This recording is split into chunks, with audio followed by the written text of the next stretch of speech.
दर्शकवृन्द नमस्कार। जनता समाजवादी पार्टीका महन्त ठाकुर र उपेन्द्र यादव पक्ष बीचको विवाद उत्कर्षमा पुगेको छ।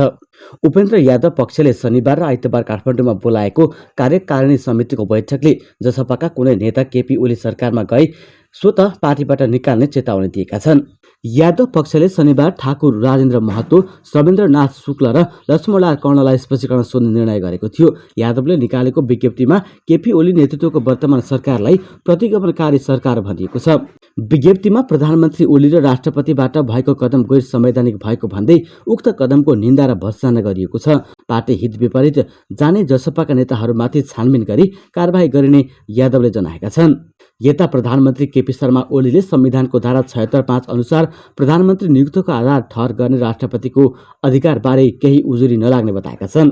आइतबार बालुवाटारमा आयोजित कार्यक्रममा उनले धारा 76(5) को प्रधानमन्त्री नियुक्त राष्ट्रपतिको स्वविवेकीय अधिकार हो भन्दै त्यस विरुद्ध प्रश्न गर्न नपाइने बताएका हुन्।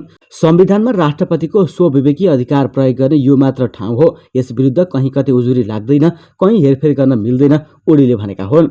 राष्ट्रपति विद्यादेवी भण्डारीले धारा 76(5) अनुसारको प्रधानमन्त्री नियुक्तिका लागि दिएको समयमा नेपाली कांग्रेसका सभापति शेरबहादुर देउवाले 149 सांसदको हस्ताक्षर सहित दाबी पेश गरेका थिए।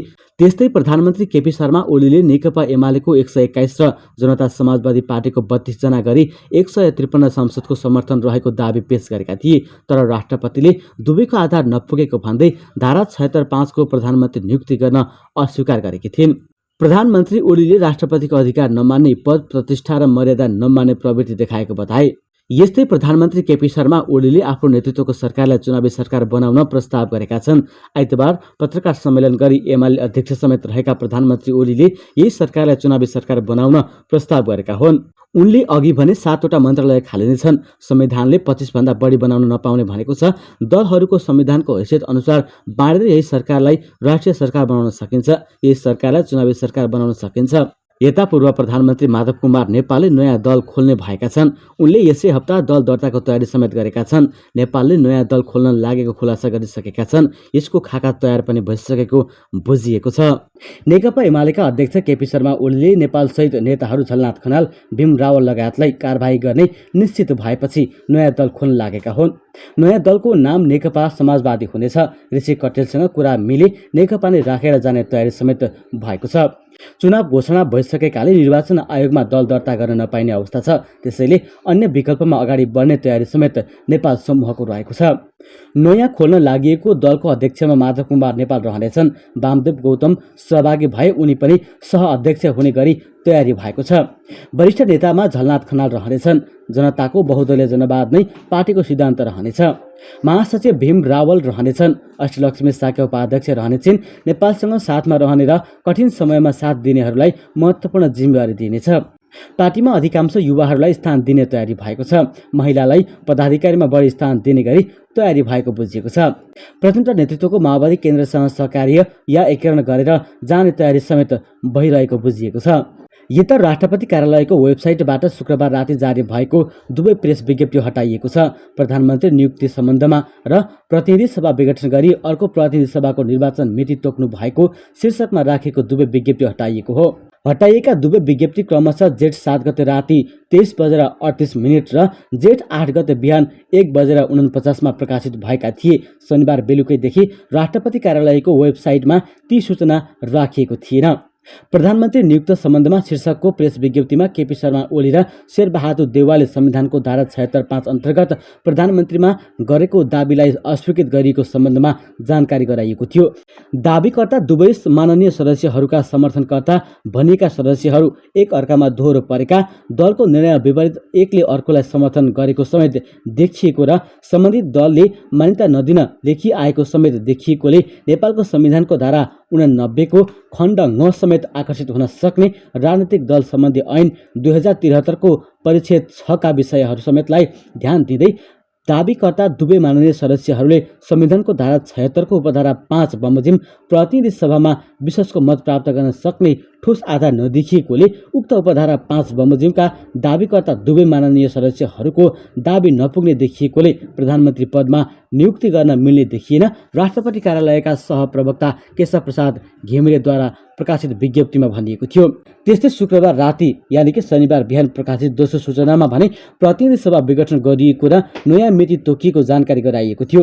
वर्तमान प्रतिनिधि सभा विघटन गरी अर्को प्रतिनिधि सभाको पहिलो चरणको निर्वाचन सम्मत 2078 साल कार्तिक 26 गते शुक्रबार र दोस्रो चरणको निर्वाचन सम्मत 2078 साल मङ्सिर 3 गते शुक्रबार सम्पन्न गर्ने गरी निर्वाचनको मिति तोक्नु भएको छ, घिमिरेले नै जारी गरेको विज्ञप्तिमा भनिएको छ। यसका अतिरिक्त जेठ महिनाका अन्य प्रेस विज्ञप्ति पनि हटाइएका छन्। मध्यरातमा प्रकाशित सूचना भएकोले राष्ट्रपतिले मध्यरातमा कु गरेको भन्दै पछिल्ला 2 सूचनालाई लिएर शनिबार दिनभर सार्वजनिक रूपमा आलोचना हुँदै आएको थियो। राष्ट्रपति र प्रधानमन्त्री मिलेर मध्यरातमा प्रतिनिधि सभा विघटन गर्ने घोषणा गरियो। शनिबार माओवादी केन्द्रका अध्यक्ष पुष्पकमल दाहाल प्रचण्डद्वारा जारी विज्ञप्तिमा भनिएको छ। यो 2077 पौष 5 गतेको प्रतिगामी कदमको निरन्तरताको अर्को कडी हो भन्ने कुरा स्पष्ट छ। कांग्रेस सभापति शेरबहादुर देउवाले पनि मध्यरातमा भएको कामको आलोचना गरेका छन्। राष्ट्रपति र प्रधानमन्त्रीको बदनियतपूर्ण ढङ्गले मिलेमतोमा षड्यन्त्रपूर्वक भएका छन् भन्ने तथ्य सबै नेपाली जनता सुतेको बेला मध्यराती मन्त्री परिषदको बैठक बसी प्रतिनिधि सभाको हत्या गरेको घटनाबाट प्रमाणित भएको छ, देउवाद्वारा शनिबार नै जारी विज्ञप्तिमा भनिएको छ। बृहत नागरिक आन्दोलनले आफ्नो विज्ञप्तिमा मध्यरातको कदमलाई कुदेता ठहर गरेको छ। मध्यरातमा प्रधानमन्त्री र राष्ट्रपतिको प्रपञ्चमा गरिएको पछिल्लो संसद विघटन संविधान र लोकतन्त्र नै समाप्त पार्ने कदमलाई नागरिक आन्दोलनले कुदेता ठहर गरेको छ, शनिबार नै जारी विज्ञप्तिमा भनिएको छ। संसद विघटन गर्ने प्रधानमन्त्री केपी शर्मा ओलीको कदम विरुद्ध मोर्चाबन्दी गरेका विपक्षी दलहरू अदालत जाने भएका छन्। प्रधानमन्त्री ओलीको कदम विरुद्ध विपक्षी दलहरू नेपाली कांग्रेस, नेकपा माओवादी केन्द्र, एमालेको माधव नेपाल पक्ष, जनता समाजवादी पार्टी नेपालको उपेन्द्र यादव, बाबुराम भट्टराई पक्ष र राष्ट्रिय जनमोर्चाले मोर्चाबन्दी गरेका हुन्। प्रधानमन्त्री र राष्ट्रपतिको संसद विघटनको कदमबाट मुलुकको नयाँ राजनीतिक ध्रुवीकरण र जटिलतातर्फ धकेलिएको निष्कर्ष विपक्षी गठबन्धनले निकालेको छ। संसद विघटन विरुद्ध कानुनी उपचार खोज्दै उनीहरूले आइतबार सर्वोच्च अदालत जाने तयारी गरेका छन्। विपक्षी गठबन्धनले शनिबार संसद भवन नयाँ बानेश्वरमा बसेको संयुक्त बैठकले असंवैधानिक, अलोकतान्त्रिक र प्रतिगमनकारी कार्यका विरुद्ध एक भई प्रतिवाद गर्ने निर्णय गरेको छ। उनीहरूले संसद विघटन विरुद्ध राजनीतिक र कानुनी प्रतिवाद गर्ने निर्णय गरेका हुन्। पुष 5 गते प्रतिनिधि सभा विघटन गरेर पल्केका प्रधानमन्त्री केपी शर्मा ओलीले फेरि पनि विघटन गरे। यो खेल राष्ट्रपति विद्यादेवी भण्डारीको पनि मिलेमतोमा भएको छ। यति कुरा भन्नका लागि कानुन व्यवसाय हुनु पर्दैन। दृश्य र परिदृश्यहरूले यसरी गरेको विघटनलाई नियोजित नै हो भन्ने प्रष्ट तस्बिर देखाएको छ। पहिलो पटक विघटन भएको प्रतिनिधि सभा सर्वोच्चलाई पुनर्स्थापना गरेको प्रधानमन्त्रीलाई मन नपरेको उनको सार्वजनिक अभिव्यक्तिले देखाएको थियो। उनले सर्वोच्चलाई होच्याउने अभिव्यक्ति दिँदै आएका छन्। अघिल्लो पटकको मुद्दामा प्रतिनिधि सभा पुनर्स्थापना हुन सक्दैन भन्ने अभिव्यक्ति दिनेदेखि पूर्व न्यायाधीश र कानुन व्यवसायलाई होच्याउने काम गरेका थिए। उनले के फैसला गर्छन्, बस पिटेका छन् तर पुनर्स्थापना हुँदैन भनेकै हुन्। तर सर्वोच्च अदालत संविधान बचाउको पक्षमा उभियो। भर्खरै फेरि मध्यरातमा 2 जनाको मिलेमतोमा संसद विघटन गरिएको छ। अल्पमतको सरकारको नेतृत्व गर्ने अनि विघटनमा जाने हुन सक्दैन। अहिले संसदमा वैकल्पिक सरकार बन्ने प्रष्ट तस्बिर राष्ट्रपति समक्ष विपक्षी गठबन्धनले पेश गरेकै थिए। उक्त हस्ताक्षर ठिक थियो कि थिएन भन्ने त्यो कुरा प्रमाणित गर्ने जिम्मेवारी राष्ट्रपतिको थियो। तर त्यसो नगरी दुवै दाबी नपुग्ने भन्दै मनोगत रूपमा खारेज गर्ने विघटनलाई सदर गर्नुले गलत मनसायले गरेको काम भन्ने प्रश्न देखिन्छ। विघटनको सिफारिस भइसकेकाले अब के गर्ने त्यसतर्फ केन्द्रित हुनुपर्ने अवस्था छ। अब घाँटीमा 136 सांसदको रिट बोकेर सर्वोच्च अदालतमा राजनीतिक दलहरू जानुपर्छ यदि कानुनी उपचार खोज्ने हो भने। दोस्रो कुरा, सर्वोच्चको अस्तिको फैसलाले विघटन हुँदैन। विघटन नै नभएको अवस्थामा किन यसलाई मानेर अरू दलहरू अघि बढ्ने? अब प्रतिनिधि सभा बैठक राख्ने अनि भट्टाभट सरकार गठनदेखि राष्ट्रपतिलाई कारबाही गर्ने सम्मको काम हुनुपर्छ। हस्ताक्षर गरेका 149 जना सांसद सर्वोच्च जानुपर्छ। विघटनै नहुने कुरालाई नै जे पाए त्यही लेखेर विघटन हुन्छ। सभामुख अग्निप्रसाद सापकोटाले तत्काल प्रतिनिधि सभाको बैठक बोलाउने अनि राष्ट्रपति र उपराष्ट्रपतिलाई समेत उक्त बैठकमा बोलाउनुपर्छ।